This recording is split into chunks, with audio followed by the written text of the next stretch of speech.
Hola amigos ကဲဒီနေ့တော့စပိန်ဘာသာစကားမှာအရန်သုံးများတဲ့ကရိယာတစ်ခုဖြစ်တဲ့ ir ဆိုတာ to go သွားသည်လို့အဓိပ္ပာယ်ရပါတယ်အရန်သုံးများပါတယ်ဒီ buff လေးကကဲခုir buff ကိုဇယားလေးနဲ့ပြစ္ဆုတ်ပံကာလဇယားလေးနဲ့ရှင်းပြပေးထားပါတယ်ကဲနံပါတ်1က show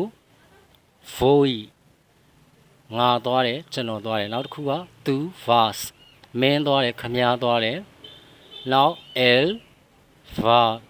tu သွားတယ်နောက် ellos van tu တို့သွားတယ်သူတို့သွားတယ်နောက် nosotros vamos